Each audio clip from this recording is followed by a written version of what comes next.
one of our last events of the semester. We've got 2 more next week. On Tuesday evening, we'll be doing an event on Science Unsilenced about science and the censorship of science at the moment. And then on next Friday evening, we'll be doing an event with Douglas Brinkley, renowned historian, and you might see him on CNN and other network news doing commentary on presidential politics. He'll be here doing an event next Friday on the Kennedy moonshot and the effort to send a man to the moon back in the 1960s. Obviously, this is the 50th anniversary of the landing on the moon in 1969. So those events are coming up, and that'll be rounding out our semester. But tonight we have a great event for you with Robert Barnes from the Washington Post and UF alum. I'm going to turn it over to Clay Calvert from the law school, First Amendment lawyer and specialist. He will be introducing our speaker and will be running the event for the rest of the evening. So Clay. Thank you. Well, first of all, thank you all for showing up tonight for this. What's going to happen, the format is, after I get done introducing Bob, Bob will go to the lecture and probably talk for 15, 20 minutes, as long as he wants. We can't stifle a journalist today. Everything he says is true. Everybody else tries to. Yeah, I know, exactly. Then we'll come back, he'll sit down, and we'll do some Q&A, and then the last 15 or so minutes, we will turn it open to you. There is a microphone that will move over, and if you want to ask a question, please feel free to do so and come down and to use the microphone. So with that said, let me go ahead and give Bob a quick introduction. He is a native Floridian, so I guess he would have a hashtag, a Florida man, as a journalist somewhere along the line. He was born and raised in Pensacola, where he attended Booker T. Washington High School. His first job was at the now defunct Clearwater Sun, and he worked briefly for the Associated Press in Tallahassee before going to the St. Petersburg Times, which has now, of course, been renamed. He has spent most of his career working at the Washington Post, as you know, as a reporter and an editor. He joined the paper to cover politics and has served in various editing positions over the years, including metropolitan editor and national political editor.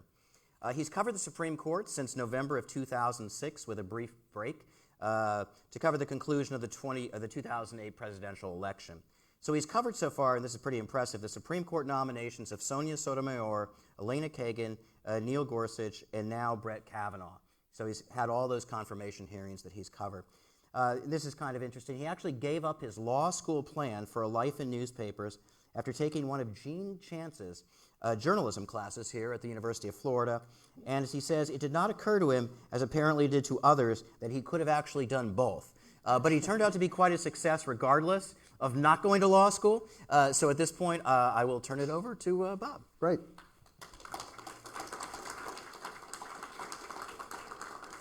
Thank you very much. Thanks for inviting me. And it's always great to be back in Gainesville, second home to me. And at the Bob Graham Center, I have to tell you, I've got a million Bob Graham stories because I covered him for years, but I will just tell you one from my time as a student here, an editor on the Alligator, this state senator named Bob Graham, who was very active in education issues, wanted to come and meet with us and talk about education and talk about what we, the students, thought. And we thought, this is incredible, this state senator who's not a politician, but someone who just wants to know what we think. And then fast forward to about 18 months later, and we realized that most of us in that room were now covering the governor's race that Bob Graham was running in. And we thought, well, maybe he is a politician after all, but a good one at it. And I think anyone who covered him for a long time, whether you agreed with him or disagreed with him, knew how much he loved the state that he served and the place that I still, after more than 30 years in Washington, consider home. So I want to talk, I'll give you just sort of a quick lay of the land at the Supreme Court, because I know that not everyone obsesses over it the way I do, and maybe that'll set a little bit of a foundation for our conversation tonight, which I hope is a conversation. There's a tradition of naming courts after the Chief Justice. There's only been 17 Chief Justices in U.S. history, and so since 2005, we have had the Roberts Court, but it's really been the Kennedy Court, because Justice Anthony Kennedy was the median justice, the man in the middle, and the one who, in almost every 5-4 decision of the Supreme Court, was in the majority. He is someone who, despite some of the nice accolades you heard when he retired, has never been fully loved or embraced by either side because they couldn't count on him. He has very strong First Amendment views, which liberals usually like, except when they lead to his decision in Citizens United, and where he thinks political speech is so important that you can't put restrictions on what corporations and labor unions spend on elections. He is against abortion generally, had never ruled against an abortion restriction until the very end of his term on the court, and yet he refused to overturn Roe v. Wade, and so conservatives never felt that they could completely count on him. He was against affirmative action, but was in the majority on the voting rights cases that took away the real power of the Voting Rights Act. At the same time, he voted for the University of Texas affirmative action plan. So he's been back and forth, and while he is mostly conservative, he sided with the conservatives about 2/3 of the time in his votes and years on the court. We saw the other side of him, especially on issues like gay rights, in which he wrote every important decision for gay rights that the court made, and including, of course, the decision that there was a constitutional right for same-sex marriage. And so he's left the court now. Brett Kavanaugh replacing him is almost surely more conservative than he is on many issues. We won't find out for a few years how all that plays out. And that puts Roberts in the middle of the court with 4 justices more liberal than he is, 4 justices more conservative. I think the way to think of him is not the swing justice or the median justice, but more as a governor on how quickly the court is going to move to the right. I don't see any real signs that he will reconsider his positions, his ideology. But I do think that he is a man who likes for the court to move incrementally. We've seen that in a number of cases where he sets up the court for a more gentle move in one direction. And he's also young for a Supreme Court justice, 64, with supposedly, surely, a lot of years ahead of him to move the court in the direction he wants to go. I think what that means is we're going to see a lot of narrow decisions. We've already seen that in some cases. And I think right now what we're seeing is the court not wanting to be terribly controversial. It has delayed a lot of cases that it could take that would have taken this term, that would have been blockbuster cases. The court's put those off for now because it can. There are a couple of cases that it can't really put off. It will decide on partisan gerrymandering, whether the courts have a role in policing how politicians draw electoral districts. And it will decide, in a case that hasn't been argued yet, whether to add a citizenship question to the census. And those are things that the court really couldn't avoid. Next term, look for something big, even though it's a presidential year and the court generally tries to shy away. I don't think it will be able to. It's already decided to take up the first case involving gun rights in more than a decade, a fairly obscure law out of New York City. But still, I think it says something that the court took that case.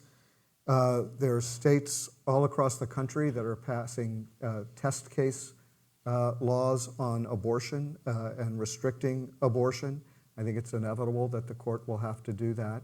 Right now, it's considering a case from Indiana, considering whether to hear it, that would make it illegal to have an abortion because you have found out that there is a problem with the fetus that doesn't result in death. It's called the Down syndrome bill, and would require doctors to talk to patients about that and tell them that they can't have an abortion if they are choosing it for that reason. And so there's Obamacare, once again, heading down the pike.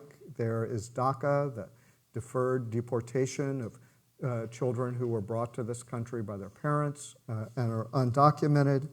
There's another case about a bakery that refused to make a wedding cake for a same-sex couple. As you remember, the court sort of punted on that issue last term, but there's another one on the way.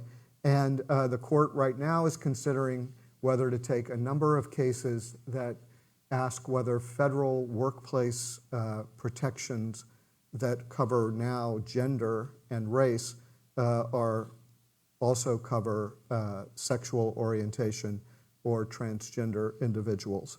And then, it wouldn't be a Supreme Court term in the Trump years without a question on presidential power.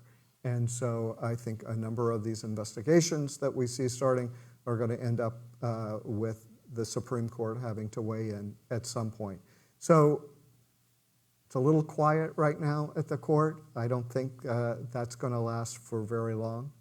And I look forward to talking to you about that. I hope that Clay's going to ask some questions. I hope that you will too. I always tell audiences, I'm reminded of something Justice Scalia said, which is he told lawyers, you always have to answer the question that the judge asks you, even if it's one that's going to harm your case, because it's the only time you can be sure that he's actually listening to you. So I take that into account also. Thank you, Bob. Thank you. So you mentioned Justice Kennedy, and now that he's departed the court, and you said, some issues he would infuriate conservatives, some he would infuriate liberals. What do you think his big picture legacy is going to be? Is it going to be the striking down Lawrence versus Texas, the anti-sodomy statute, the Obergefell case? Is it going to be on the free speech rights? What do you think? I think it's going to be on gay rights. I mean, he was really the one who, as I say, wrote all of those important decisions. It was somewhat unlikely that he emerged as that voice on the court, but he did. And I think that those are important decisions that he will be known with. I mean, First Amendment is important too. And what we saw in that Masterpiece Bakery case last year was the real conflict between Justice Kennedy's brain, between what he would always refer to as the dignity that should be afforded to same-sex couples and to gay individuals, and his First Amendment views on religious rights and what religious people should be able to expect from the government, and the government shouldn't interfere.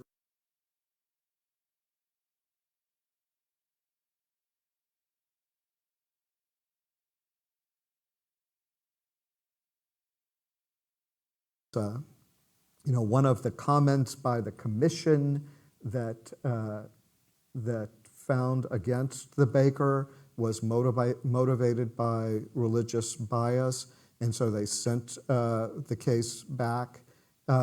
It was a fairly, I think, unsatisfactory decision for both sides who wanted more and more clarity.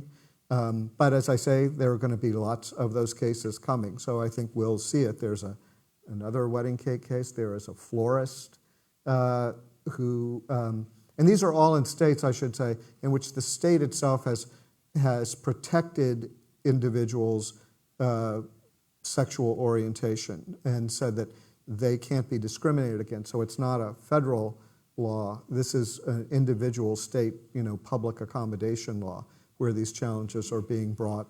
There's a calligraphy company that doesn't want to do calligraphy for a same-sex wedding, even though I have to say, the last time I looked, no one had asked them to. But still, they were worried about the future. But there's videographers. There are a lot of interesting things, and the court found how difficult it was to parse all of this out during oral arguments in that case. Do you think that the Roberts, you intimated this, Chief Justice Roberts has a penchant for minimalism and avoidance, as you kind of intimated there, and clearly we saw that in the Masterpiece Cake Shop case, where they punted on the free speech issue, decided it on religion, and then said basically you got an unfair hearing. Do you think in the long run, though, that really takes us forward anywhere? Because like you said, they're just going to have to hear it again. No, I think that they're going to come up against a case, and I think a couple of these are like that, in which religion, the decision makers who found against these bakers or florists,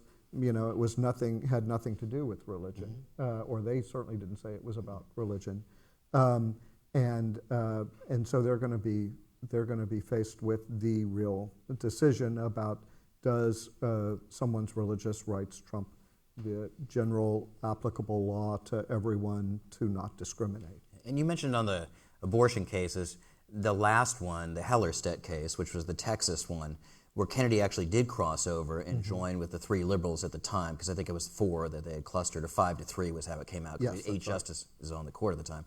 So now that Kennedy is gone, you're suggesting that they're creating more test laws? Is that kind of what you think is going on? I mean, there are 6-week bans. There are all sorts of restrictions that are out there that the legislators who passed them, fairly openly acknowledge are unconstitutional under the court's precedents right now, but they want a test case. And so, if a court, almost, I think all of these have been struck down by lower courts, and so the Supreme Court hasn't been faced with, do they have to take the case? But at some point, I think it's inevitable that there will be a conflict, that one court somewhere is going to uphold one of these laws, the others will have struck them down, and as you know, that's when the court has to step in, when the law is being applied unequally because of different lower court decisions. So sometime a split of authority will arise and they'll have to take one. They can't keep dodging it. Yeah. I would certainly think so. Okay.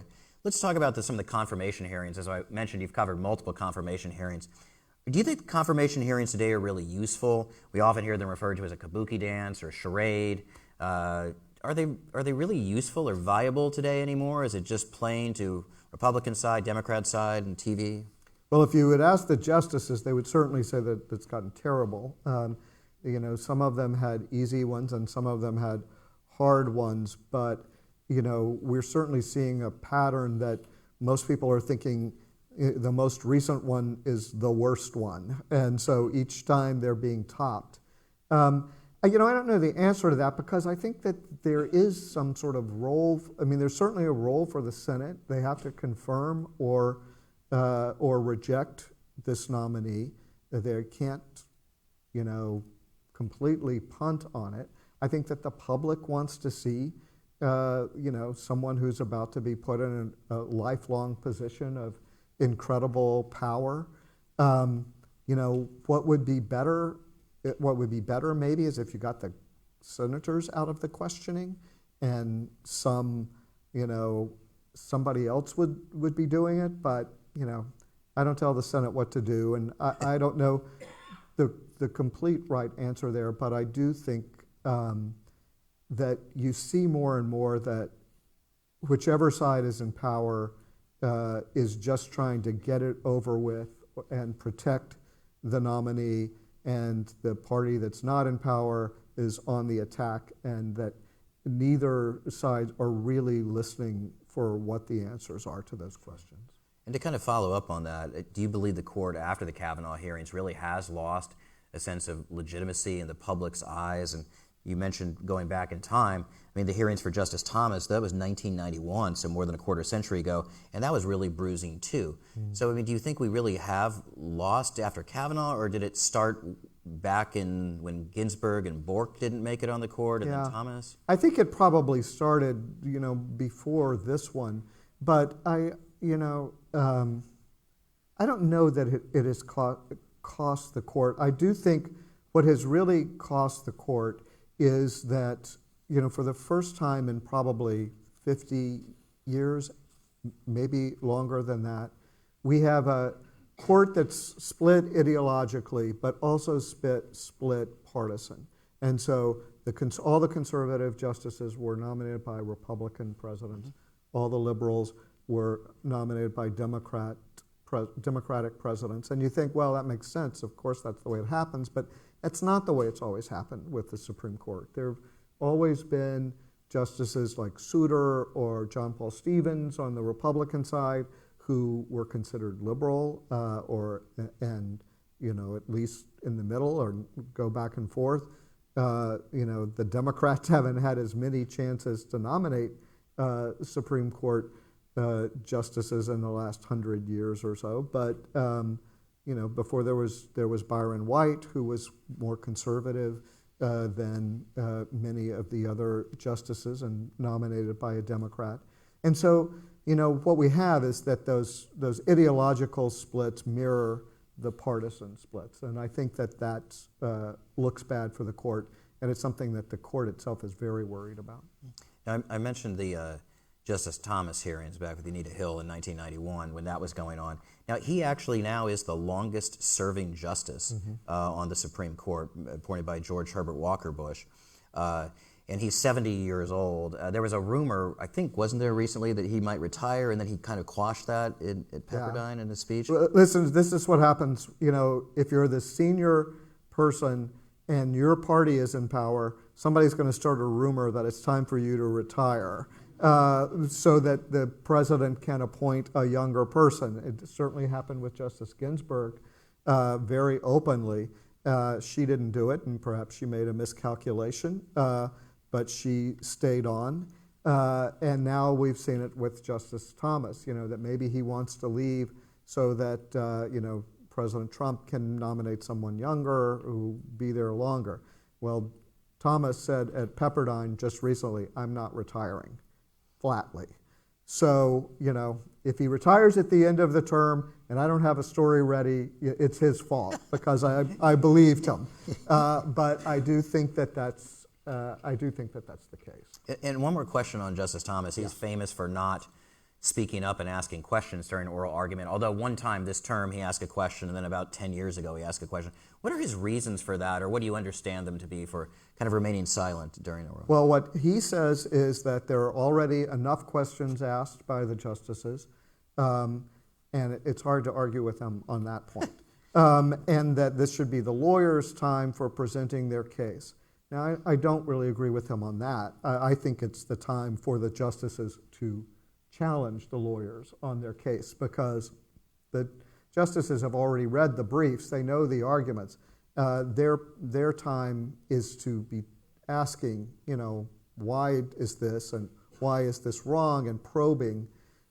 So, I think it's unfortunate that he doesn't ask questions. He often has a very idiosyncratic view of the law. He often dissents by himself in cases. It would be interesting if he, if we heard at oral argument what he thought about a case and we had the lawyers react to that.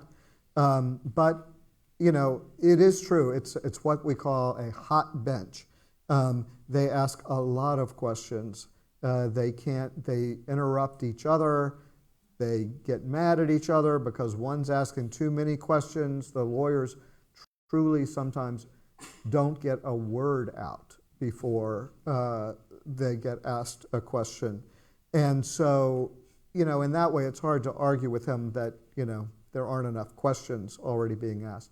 And I will say, when he asked that question the other day, which of course dumbfounded those of us who cover the court because it happens so rarely, it came at a point when, in this argument that no one had any other questions, the lawyer had said she was finished. She had she could tell she had done pretty well, and she didn't want to risk losing it by continuing to talk. So she just said, if you don't have any other questions, and he goes, well, I have one. And so, true to form, he did wait until no one else had a question, and then he asked his. So who are the most talkative justices? Justice Sotomayor, by far. Does she ask? Maybe not by far, but she asked a lot of questions. She was a district judge, and I don't know how many lawyers are in the audience. District judges run their own courtroom, and they do what they want. And I think sometimes she thinks she's back on the bench, by herself, because she wants her questions answered, and she will continue to ask questions. But they all talk a lot. They all ask a lot of questions. Justice Breyer, a former college professor, not to offend anyone in the room, asked super long questions, that go on forever, and he's like thinking out loud, and well, maybe that's not it. But then, I remember one argument where he finished the question, and the lawyer said, "I'm sorry, Justice, I really don't know what you're asking me." And Justice Breyer said, "I was afraid of that." So when a new justice gets on the court, like Kagan, I guess most recently, is there any Kavanaugh? I'm sorry, I was thinking back to Obama. But when the justices get on the court, are they more deferential, or they just chime in? Like, did Sotomayor start talking right away? Or Sotomayor started talking right away. Yes, and they're all experienced. Except for Kagan, she's the only member of the court who was not a judge before she came to the Supreme Court. They're all experienced judges who have used to this. They've done it before. I'm sure that they're a little intimidated at first because they're on the Supreme Court, but they're pretty confident people, or they wouldn't be where they are. So I think they all ask a lot of questions. Justice Kavanaugh, I think, has been pretty deferential to people. He sort of waits his turn, which is towards the end. But the others just jump in. There are a lot of questions. Well, speaking of Justice Kavanaugh, so far, based upon what you've heard during oral arguments, when he asks questions, opinions that he might have joined in or authored, what's your overall opinion so far? It's hard to know. This is, it is a really, we're dealing with a really limited set of facts right now. The court has issued maybe 25% of its opinions. A large number of those were unanimous, because the easy ones always get done first, and so if it's a unanimous decision, it's easy to write and get it out quickly. Someone pointed out the other day that he has only differed with the Chief Justice one time, and so there was speculation, does that mean he's moving, he'll be more moderate? Well, he's only disagreed with Justice Alito, who's far more conservative than the Chief Justice. He's only disagreed with him twice. So, is there a big difference between 2 and 1? At this point, not really. I think he's very conscious of asking questions of both sides. He said during his confirmation hearing, he doesn't like when reporters try to predict what the court is going to do on the basis of oral arguments. I told him, you're really going to hate the Supreme Court then, because that's all we do. So he asked questions on both sides. So, we'll find out when he actually starts writing. We have certainly seen in a couple of cases, he has sided with the Chief Justice on cases that the court didn't take, that conservative groups wanted them to take. On the other hand, I think the reason the court has taken a gun case for next term is because Justice Kennedy is gone and Justice Kavanaugh is there. They didn't know how Kennedy would vote on some of these cases. And now they're taking one, so I think that says something. But it's going to take a while. The joke about the Supreme Court is, a justice says it takes 5 years to really understand why I'm here, and then And then from there, you're wondering why all these other people got on the Supreme Court. So it changes after a time for that. Okay. Now, when it comes to the First Amendment, the Roberts Court has always been perceived, or as you called it, the Kennedy Court, which it really was, and that's probably one of the reasons why, is a very pro-free speech, pro-First Amendment type of a court, and just protecting offensive speech in particular. So going back in 2011, we had the Snyder versus Phelps, which was the Westboro Baptist Church case. And the court ruled 8-1 in favor of the Westboro Baptist Church, in which many people would consider to be kind of hate speech, certainly anti-gay, anti-family, anti-military speech. And that was an 8-1 ruling. So it was almost unanimous. Only Alito wandered off in that case. And then in 2017, we had a case called Mattel versus Tam, where the court was unanimous. There were only 8 justices on it in that case, but they ruled in favor of the speech side. Mattel versus Tam involved an Asian American band from Oregon who had provocatively named themselves the Slants to reappropriate the word the Slants as being a disparaging thing against Asians. They took this term back, and what they wanted to do, the Slants wanted to do, is they went to the USPTO, the United States Patent and Trademark Office, and they wanted to register the name the Slants. And the USPTO denied them the right to register that, and they took it all the way to the Supreme Court. The Slants said, no, this is a First Amendment free speech issue, and the court ruled 8-0 in favor of the Slants. 4 of the justices basically said that this was viewpoint-based discrimination. Kennedy's group, but with the 3 women on the Supreme Court joining in him, because you could say happy things about Asians but not disparaging things. And then Alito, I think, wrote the other part, basically saying this is a pure offensive speech case, and we protect a lot of offensive speech. But then last year, then to kind of segue from that, we had 2 more First Amendment cases where the justices divided, 2018, 5-4 along political lines. The 5 conservative justices striking down laws for violating the First Amendment, and the 4 liberal justices saying that these laws were constitutional. One of those cases was National Institute of Family and Life Advocates versus Becerra, the Attorney General of California. And the other was called Janus versus American Federation of State, County, and Municipal Employees.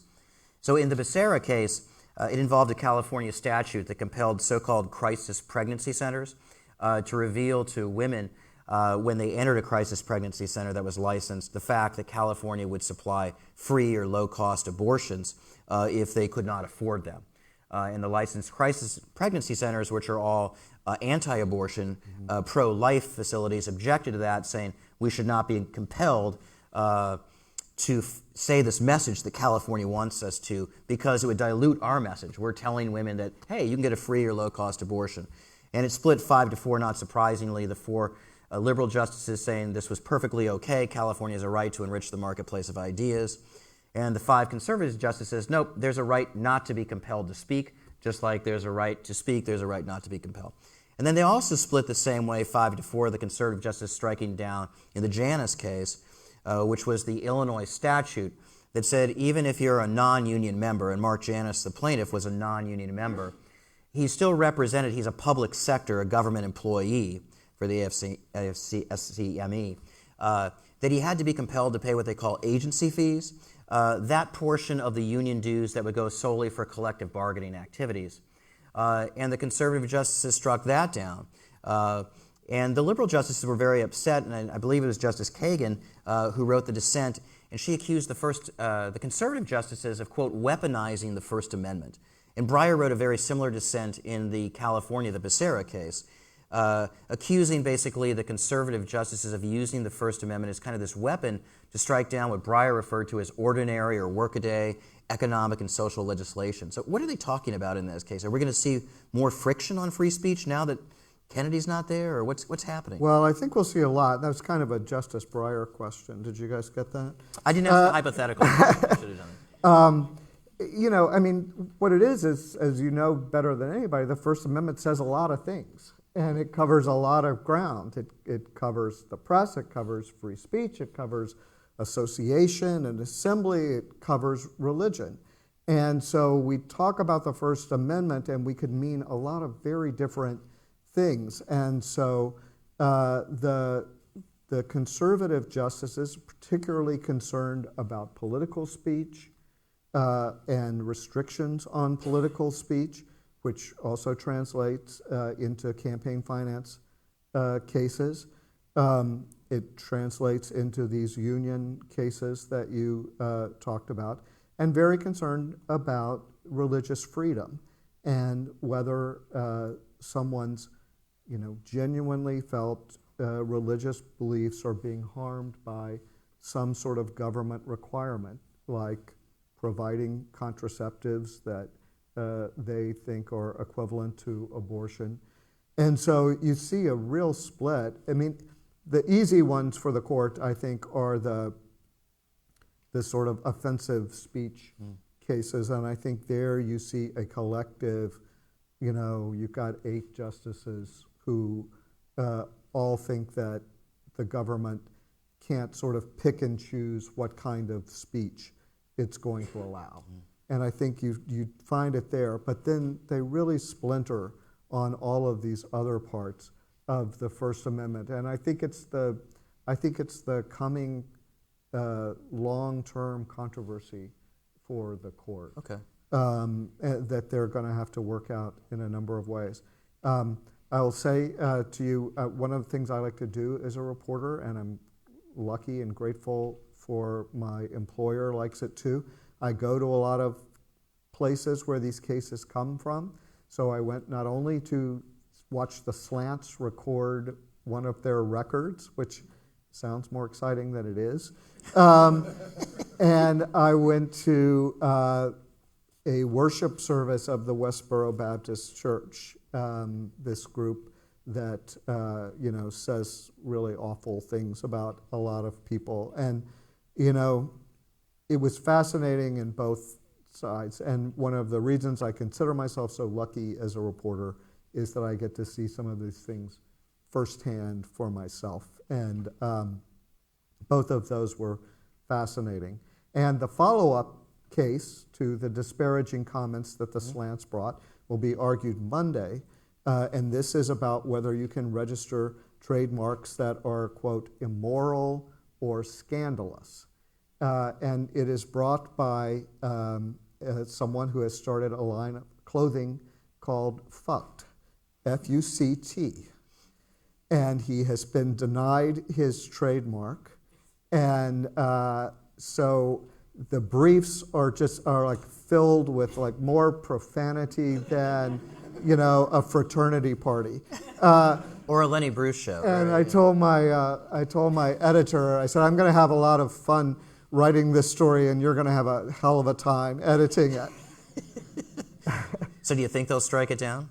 I think they probably will, yes. I think that it's the same issue that, in partly, it is applied very sort of arbitrarily. And so researchers have found, for instance, 140 cases in which they've turned down someone's trademark, refused to register someone's trademark because 1, it's immoral or scandalous, and 2, it's too much like a trademark they've already approved.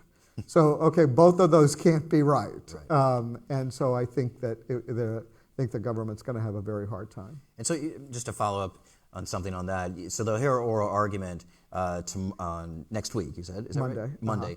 But they probably won't decide that until June. They always seem to save the biggest for last, right? Yeah, probably not. Depends on how much agreement there is. People always want to know, fellow reporters, people who cover other issues, like when is something going to be decided? I have no idea. Truly no idea. We don't find out in advance. We know if a decision is coming, that's all, but we don't know what the subject is. It depends on how many dissents there are, because what happens is the court takes a vote very quickly after they hear a case, within a day or two, and then the Chief Justice, if he's in the majority, assigns the majority opinion to one of the justices or keeps it for himself. And then people start writing. If there's a dissent, the dissenters start writing. They trade versions back and forth, and often the majority opinion will try to refute the dissenters. And so we just never know how long it's going to take. Kind of shifting off of the substantive questions, it seems if you want to live forever, or at least a very long time, you should get on the Supreme Court. And I believe Ruth Bader Ginsburg is now 86 years old. Just turned 86. Yeah, Breyer will turn 81, I think, in August, and Kennedy was in his early 80s. So people have been talking about this idea of almost term limits, right? 18 years, maybe 20 years. What do you think of that idea? Well, there's a constitutional problem, which is it's always been interpreted that the Constitution, when the Constitution says that judges are appointed, remain in office for good behavior, that means until they die, unless they're impeached. And so there is a constitutional problem there with telling a judge that time's up, a federal judge. Interestingly enough, the American judicial system has been copied around the world a lot. This is one thing that no other country has copied, lifelong tenure. But the founders thought that because to remove them from political pressure, that you couldn't remove them from office, their term didn't end, and you couldn't cut their pay for decisions they've made. So you'd have to find a way around it, and some of those ideas are to say that they remain judges, but they just can't serve on the Supreme Court any longer. They would have to go and do some other kind of, judicial work. It seems to me that it's hard enough for Congress and the president to pass anything. It would be awfully hard for them to agree on something along these lines. But I will say that certainly it's been talked about more than any time I've ever experienced. It is a real topic of conversation that's out there. And so, who knows what Congress might do. I think sometimes maybe the Democratic presidential candidates that are talking about it now feel free to endorse it because they know that it's probably not going to happen. Sure. It's an easy kind of a sell. Yeah, and if one of them's elected, they'll probably think the system works just fine. Because they get to a point. That's right, exactly right. So kind of on the lighter side of things, I mentioned Justice Ginsburg is 86, and recently she's kind of become this pop cultural figure. Everybody loves her. There's been the CNN documentary, the movie about her. Why do you think that is? Why do people love the Notorious RBG? Well, I think she struck a nerve for, she was sort of the resistance movement even before Trump, and her dissents struck a lot of people. It's kind of a surprising thing because, she was always considered and I don't want to sound mean, she was not considered to be a justice with a strong personality. She was very quiet. And very sort of studious. I think she is surprised by this Notorious RBG thing, although believe me, she loves it. It's strange. Some people don't think it's a very good idea for justice to, to have this kind of role. I would leave that for others to judge. Again, I kind of like it if they're known. But she certainly has this reputation. People are crazy about her. I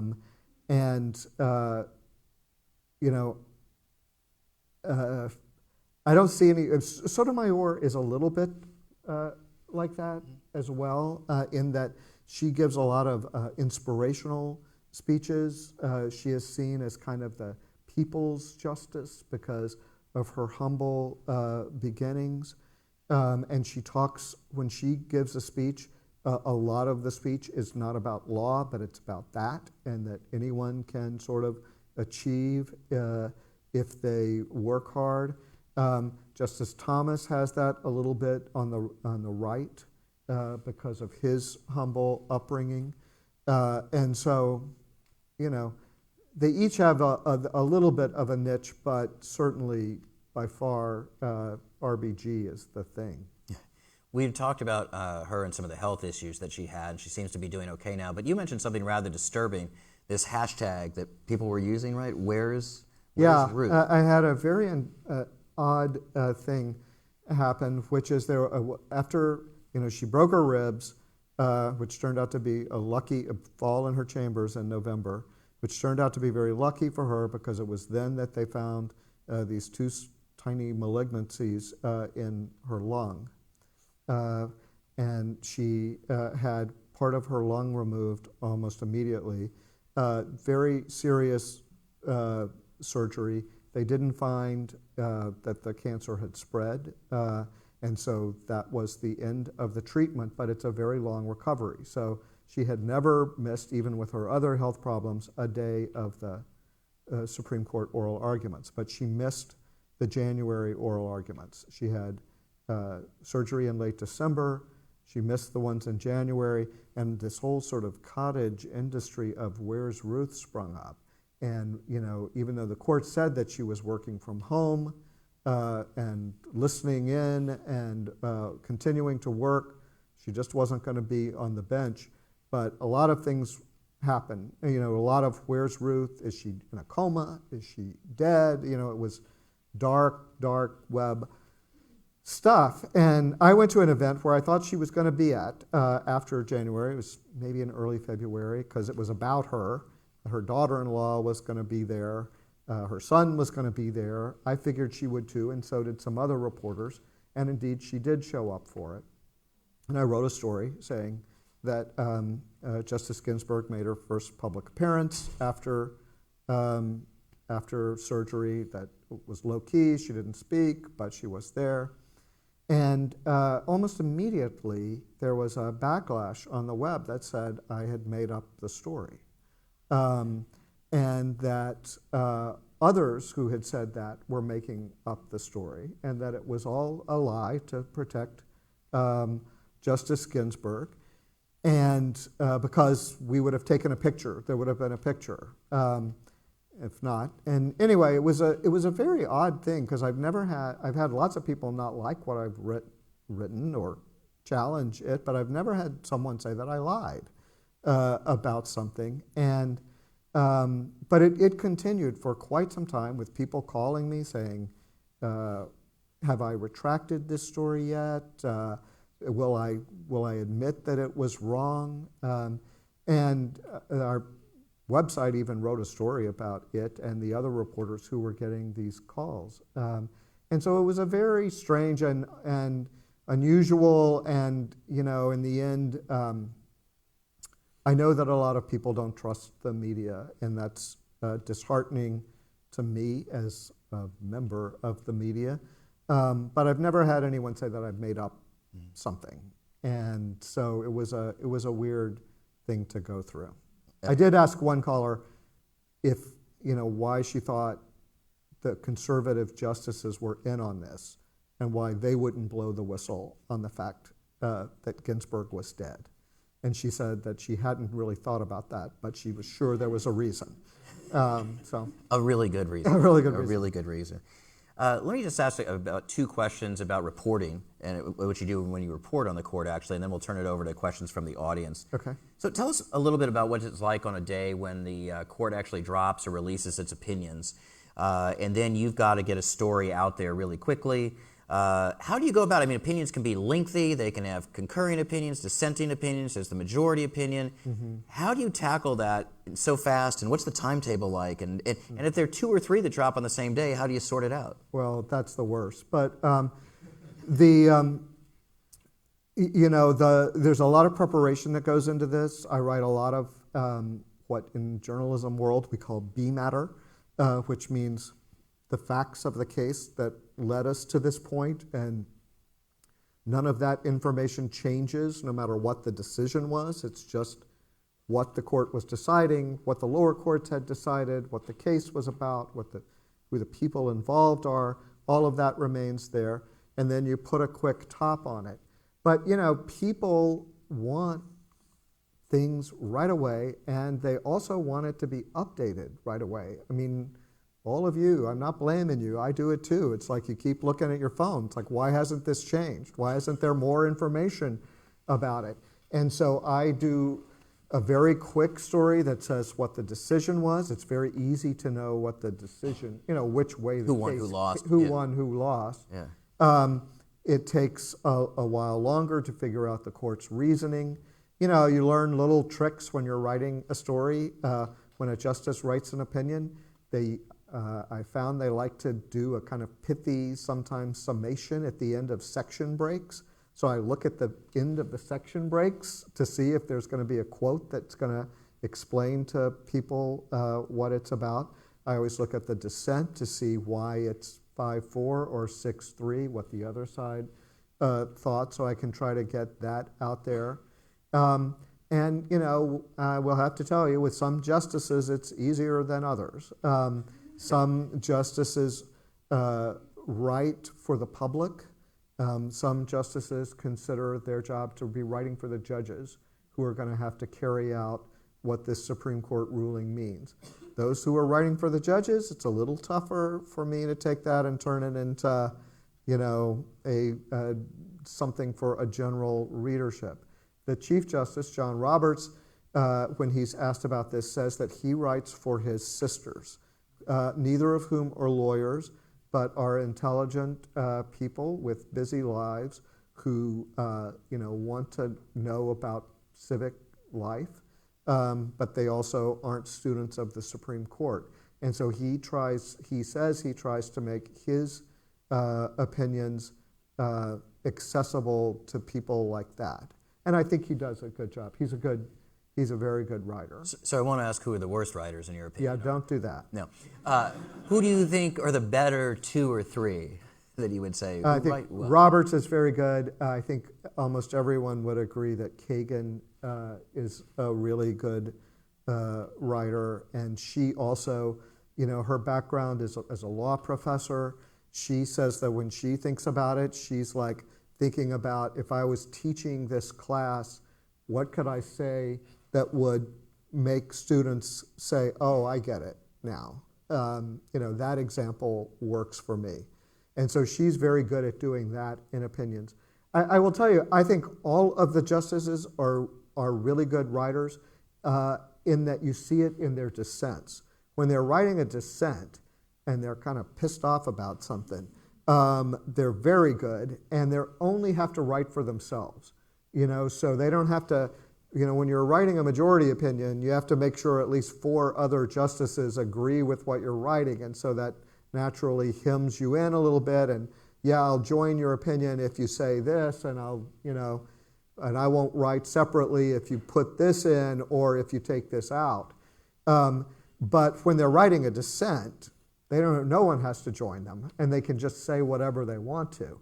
And so you see people like Justice Thomas, like Justice Sotomayor, whose majority opinions, they say, are written for lawyers. They are writing for the public when they write those dissents. I guess the final question I'll ask you is, it's really a very small group or cadre of Supreme Court reporters out there. Adam Liptak, who many of you are familiar with, probably from the New York Times, and Richard Wolff from USA Today. And in the past, Baltimore's son, Lyle Denniston, was the dean of the Supreme Court reporters. Do you guys like hang out together, get along? Are you competitive? What's it like? We do hang out. We're not super competitive because there's not much competition at the Supreme Court, or at least it's a different kind of journalistic competition. Because, you know, there are no scoops at the Supreme Court. None of us find out early what a decision is going to say. And so our job basically is to take the same material at the same time and put our own stamp on it, or to write in advance of a case, or to analyze what they have done and put it into context. And so, so there's not quite the competition you see with other reporters on the same beat. We also, you know, there's a small universe of people who kind of get the Supreme Court and like talking about it, and so we're it. And so often we'll go out for a drink or something, and we will talk about the most nerdy Supreme Court things for the entire time. And my wife doesn't get it. And in fact, we're fairly close with one, Joan Biskupic, who's a wonderful longtime Supreme Court reporter. We've known Joan forever, and her husband and her daughter. And so I'll come back after I've been at one of these things that Joan's at, and she would say, you know, how is Clay, Joan's husband, or how's their daughter doing? We didn't talk about it. We only talk about the Supreme Court for an hour and a half while we drink. So it's a good group, and I will say, I've covered a lot of different stories. This isn't saying anything about me; it's saying it about them. I think it's one of the most professional press corps that I've ever been around. They really care about the subject. Many of them have been covering the court for a very long time, and so they know history. And I think that the coverage from that core group of people who cover the Supreme Court is very good. So if you have questions, if you'd like to ask a question, please come down. The microphone is over here. In the meantime, if you do have a question, if you want to walk down, I'll ask you a couple of more questions. Please do. I'm getting so tired of Clay Exactly. asking me questions. I know. So let me ask you, okay, we talked about best writers. Uh-huh. Who do you think's got the best sense of humor? Well, there is a guy at Boston University who, if you look at the transcript of Supreme Court oral arguments, someone will say something, and then there'll be this little thing in brackets that says laughter, recording that there was laughter in the courtroom after this. And so he keeps a running total throughout the term of which justice gets the most laughs. And so for years it was Scalia. Scalia won every year because Scalia will say anything, and he every year he won. So without him, it's been a little back and forth, but usually it's Breyer, and usually it's somebody laughing at Breyer making fun of himself sometimes, but other things he does. Kagan gets some laughs. Ginsburg always referred to herself as, when she talked about this, as the justice who speaks, who gets the fewest laughs. So, now, another question on Justice Ginsburg. Will she live to be 100 years old? it could be. She's tough, and she actually, people ask me about her health. She actually sounds better to me since this cancer surgery. I think perhaps she was pushing herself a little at the beginning of the term. She did a lot of speaking engagements. She did a lot of travel. Since these health scares, she has really slowed down. And so since she's been back on the court, you would be hard-pressed to think that she sounds any different than she did beforehand. And if anything, her voice is a little stronger than it was before these health scares. Does anybody have any questions? It's like my class. Come on now. Bueller. Anyway, what's your trick for making a complex legal concept understandable when you're writing an article for a lay person? How do you do that? How do you take a complex, legal issue and simplify it? Well, it might be it might be the one area where not being a lawyer is helpful, in that I think, how does this sound to me, as a non-lawyer, someone who doesn't use these terms? Before I was the Supreme Court reporter, I was the Supreme Court editor. And I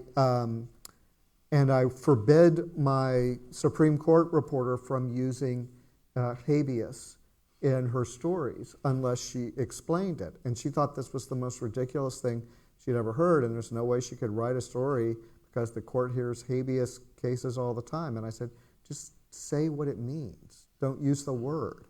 And so I try not to use legal terms unless I explain what they mean. Or if it's in a quote, I then try to explain what it means. I'm probably not always good at that, and that's where it really helps to have an editor who says, okay, I don't get this. And so you almost always when an editor has said, I don't get this, when I read back over it, I think, okay, they're right. I was either using jargon or I hadn't explained it well enough. And so I just try to think how it would sound to me as a reader when I'm reading these stories. And, I'm sure I'm not always successful at it, but I do put a lot of effort into trying to make it understandable. Very good. So this is the part where I will shut up and I will turn it over to you for any questions. Thank you for speaking to us tonight. Thanks. My question is, as seen in the Thomas and Kavanaugh hearings, with their particular sets of facts available, do you foresee future confirmation hearings where the same issue, so sexual misconduct, coming up again where a nominee wouldn't be confirmed, and then especially when these nominees are vetted only insofar by whoever's nominating them. Well, I mean, as you've seen in sort of all aspects of life, the sexual harassment issue appears to be incredibly widespread, and it doesn't matter what profession it is. And so probably there will be more cases like that. I mean, those were cases in which the allegations were very vigorously disputed, and it was sort of, half the people believed one side, half the people believed the other. I think I think that there will be a case, yes, where someone doesn't get confirmed because of that. But I also think that there might be a lot more vetting that goes into it, and that those nominees maybe don't get nominated, and that we would just never know about it. I was watching part of the tape of the Thomas hearings today, going back over it, and I think Joe Biden was actually the chairman of the Judiciary Committee, I think, at that time, Right. who was asking the question, so we can contextualize how everything has changed. And I think it's going to be a problem for him Yeah. if he runs for president. Next question. Right, Professor Calvert, Mr. Barnes, thank you both for being here. Thank you. So my question is, like we've mentioned, it does get really apocalyptic now with the hyper-partisanship of the Senate. A lot of candidates for the 2020 race have talked about court packing as a possible solution, where that half would nominate 5, the other half would nominate 5, and then those 10 would vote on 5. Do you see that as being a solution for the court going forward, or do you see any sort of court packing solution as being viable?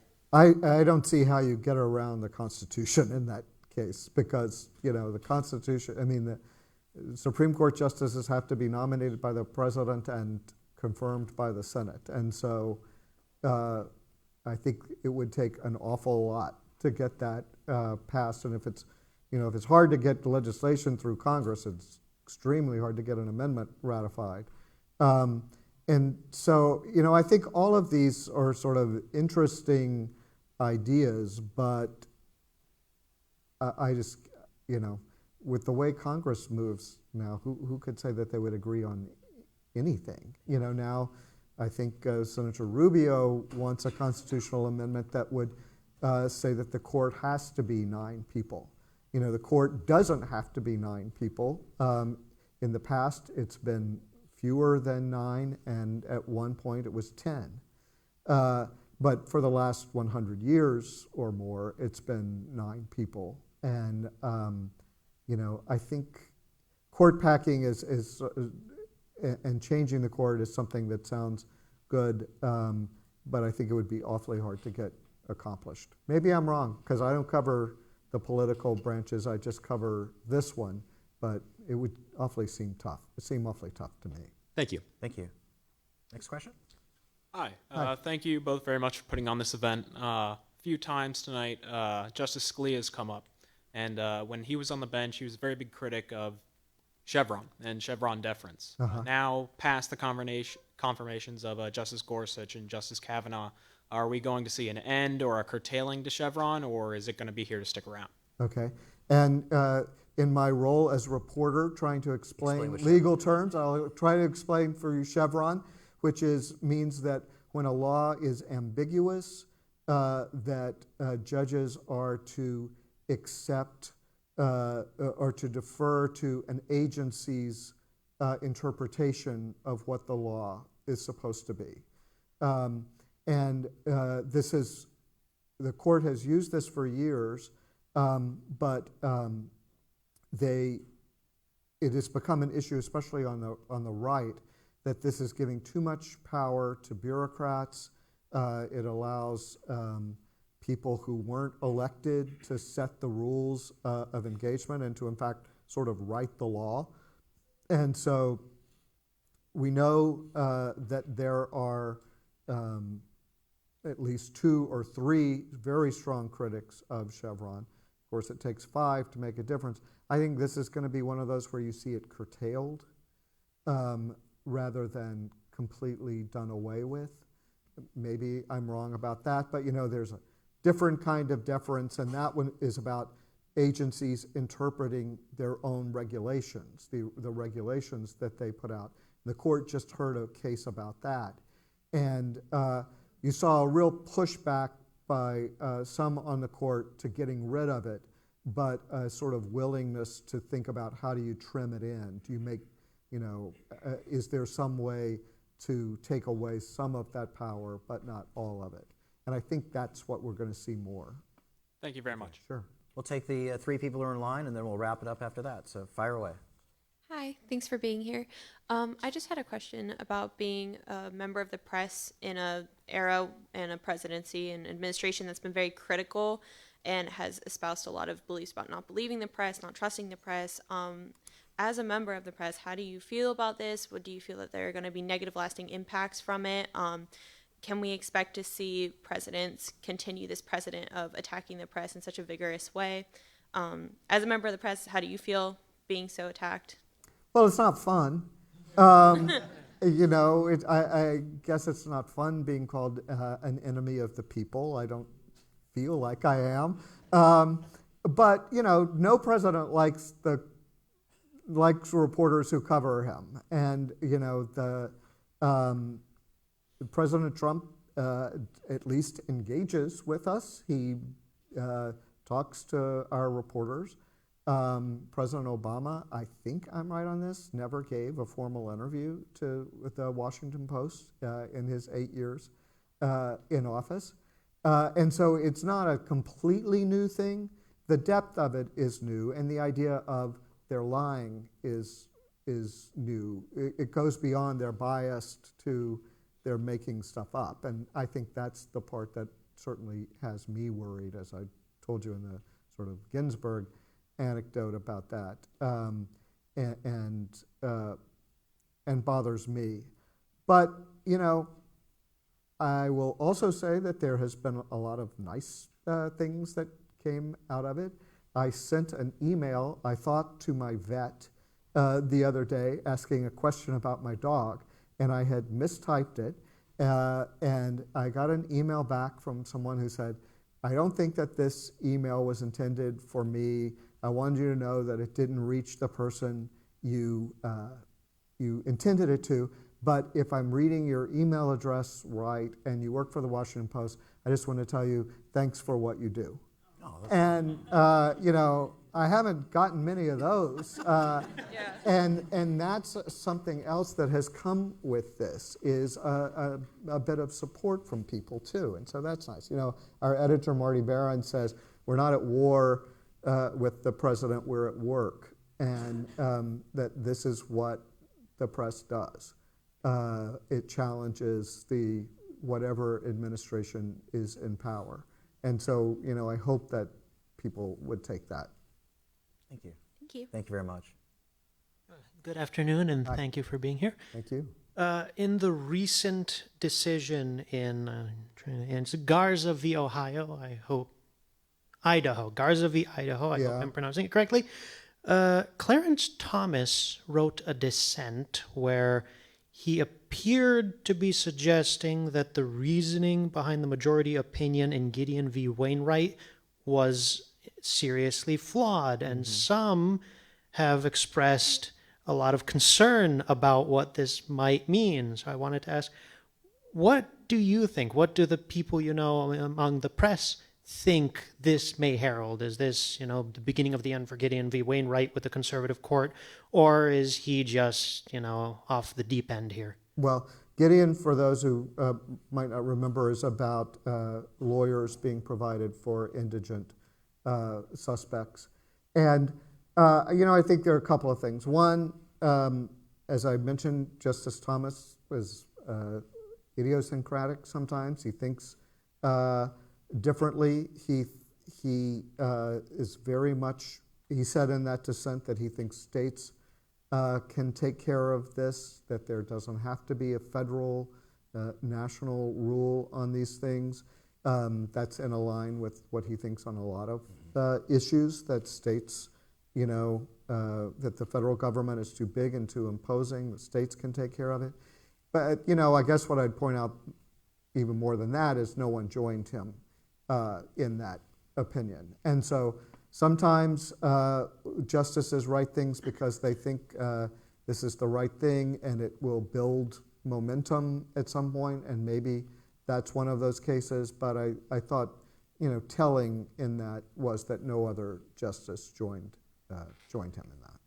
Okay, thank you very much, sir. Sure. He also did the same thing recently with Times versus Sullivan, the Yes. actual malice standard that applies in libel cases from 1964 that's been a huge defense for when the plaintiff is a public official or a public figure, and suggesting he would get rid of that. But again, he was the lone person who wrote that in a concurring opinion from a denial, I think, of the certiorari in the Bill Cosby cases. So, yeah. Hello, thank you both for being here. Thanks. I was just wondering, what outcome of a case surprised you the most in terms of the breakdown or what have you? Well, I guess I would say the case that most recently surprised me was when the court upheld the affirmative action program at the University of Texas, because that's something that had been challenged for a while. It was the second time at the court. You seem to have a real movement on the right. In this case, the University of Texas, when selecting and admitting students, considered race along with a number of other factors. And the court has already said you can't make it the deciding factor, you can't have quotas, but that you can take it into effect when you're trying to create a diverse student body. And that kind of looked to me like it was heading out the door. Because Justice Kennedy had never upheld an affirmative action program before, or anything that involved race. He'd not been willing to say you absolutely can't consider it, but he had never really approved of one. And so he joined the liberals in that case in keeping the University of Texas's program in place. And I thought it was very interesting and surprising because he'd never done it. It didn't seem like that's how he was going to go at oral argument. And in some books that have been done since then, and we have found that he was perhaps persuaded by Justice Sotomayor, who calls herself proudly an affirmative action baby. Saying she would have never gotten into Princeton if Princeton wasn't trying to diversify its student body.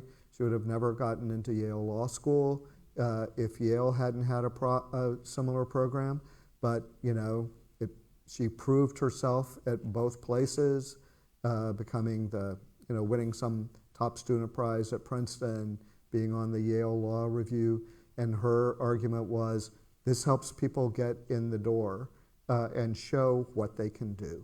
And while we don't know for sure Justice Kennedy's reasoning for why he seemed to switch sides there, I wouldn't be surprised if Justice Sotomayor's strong writing on this issue affected him in some way. Thank you.